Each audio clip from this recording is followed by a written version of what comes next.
So with this cultural homogenization, then you start getting like what's already happening well along in Europe, with the European Union. I think the fact that a lot of Europeans, I don't know if it's less so in Britain or not. Anyway, when I was living in Brussels in the 80s, I could zap cultures. And if you're listening to what the French are thinking, the Italians are thinking, the British are thinking, the Germans are thinking, it expands your mind.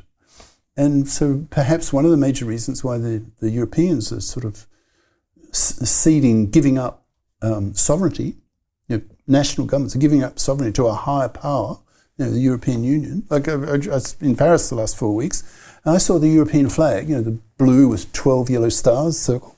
Saw it all over. I saw more of those flags than I saw French flags. It's interesting. So maybe, then you start talking about, this is in the second book I wrote on, Globa,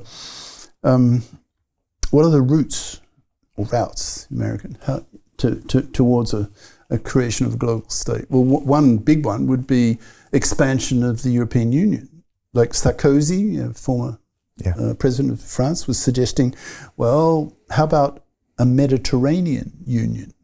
Add EU plus, the North Turkey Africa and Egypt and all those. All that. And Merkel, former Chancellor of Germany, the woman, suggesting to Washington, how about an Atlantic Union? So EU plus NAFTA, North American Free Trade Area. And that would be almost 1 billion people, and therefore the Atlantic Union could then compete with the future giants of China and India. Which are part of the BRICS Union now.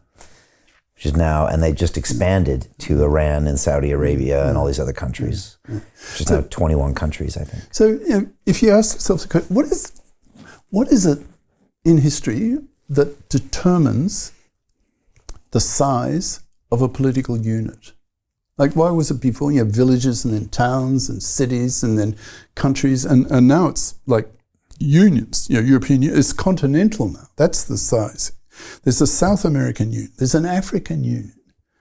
Well, you only have to go up one more level, right? When the unions start joining together, you'll have a unit the size of the planet, and that's the trend of history. So that's sort of what my second book was about, the creation of a global state. Now it's gone out of thinking about this gone out of fashion a bit. So I'm just trying to. Yeah, we have Brexit now. I believe the Trump election. It seems like people are becoming more America-centric and fixated on their countries. But I don't know if that's an aberration and a trend. Yeah. Because if we could live in a global state, there are huge advantages. No more war, hopefully. Well, yeah, and disadvantages. No more like the arms trade. I mean, what a moral abomination the arms trade is. Because what's it about? It's worse than the slave trade, obviously. I mean, it's not in the interest of the slaver that the slave gets killed, because there's no profit in dead slave, right? But what's the arms trade about? Killing people. Yeah, it's terrible. And I think maybe how much is America spending per year on armaments, on defense? Like $250 billion or something? Yeah. Something like that? I mean, I think they're writing, and even look at Ukraine, they're writing $100 billion checks to Ukraine. Mm-hmm. The word is that 40% of that goes back into campaign financing for the political people that get those checks written. Oh my God. And so it's a whole loop of military-industrial complex. Do you know the city in the world with the largest number of millionaires? Can you guess, Hugo?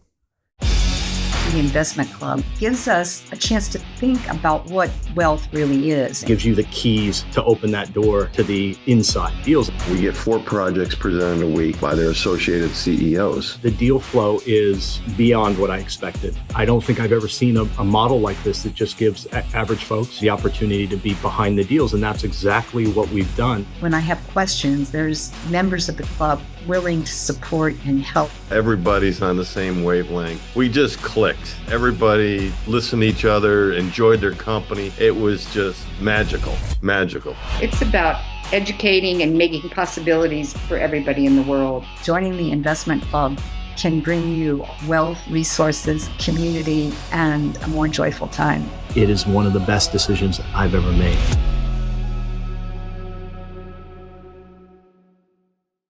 California?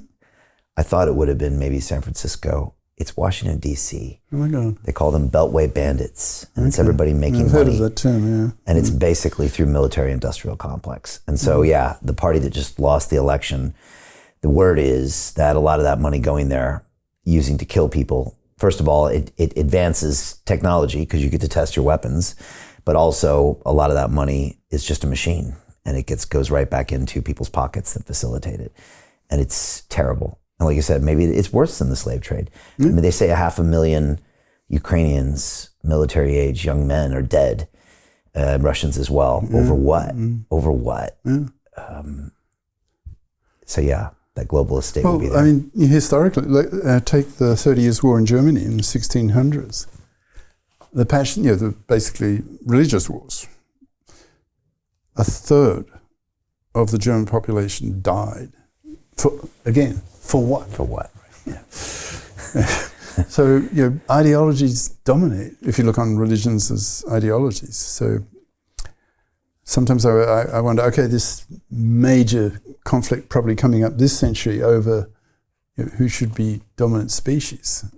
And it won't be a third of German population. Things when you dial up the fear in humans, then we go back to our old ways. And then we go back to our clans and our Dunbar numbers and our villages. And, you see that even with some of Trump's rhetoric, it's like America, we have to look out for ourselves and they're the enemy over there. And when you dial up the fear in COVID, everybody shuts their borders down and it's your virus, it's this. I had a friend once, had quite an ironical twist, sense of humor. He would say in relation to this, rah, rah, rah, cave number 1, kill, kill, kill, cave number 2. Thought he had a point. Yes, very much so. So, yeah, I don't know if we go towards the globalism, but we're trending there anyways with the internet, with English, I think with it'll cultures, happen spontaneously just anyway. with YouTube and Instagram. Like you said, we all see everything now, all the time. And we're forced to choose, like you said, this a better idea over this better idea. And it's all becoming very homogenous. Like I notice in the comments to YouTube, you can go down to the comment section, and nearly all of them, it's broken English. They're coming from non-native English speakers. That's it's part of the world culture. That's growing, and VPNs, virtual private networks, allow you to go around from China, perhaps. I wouldn't have survived in China. I was there 12 years. I wouldn't have survived there without a VPN. Okay. So you had VPN way back then? Oh, way back. Yeah. Okay. Had to. And most have that in China. The students do, I think. Okay. Remember, I left 2018. And the last year or so I was there, I'd see young women with T-shirts. It was like a Chinese fad for a while. You would express your personal philosophy in a little slogan on your T-shirt in English. And it was all over. Interesting. And these young women would have feminist slogans in the last year or so I was there. So obviously they've got VPNs and they're listening to Western media, being influenced by Western feminism and so forth. So I was like, that's interesting. Hey, I know investing in crypto is scary. It takes a real leap of faith because there are so many scams, rug pulls, and bad actors out there. It's a dangerous business, which is why 95% of people lose all their money. Well, that's why I created the London Real Investment Club, so you can access the hottest deals on the planet and use the crypto bull market to create the generational wealth that you deserve. Join my team of over 100 people from around the world that are making millions of dollars behind the scenes investing in blockchain, AI, Web3 games, DeFi, Bitcoin, and more. Don't miss out. Click the link below to book a call with one of my team now. But hurry, this bull market will end soon. I know investing in crypto can be scary. That's why you gotta join the investment club. Pull the trigger. Let's do this.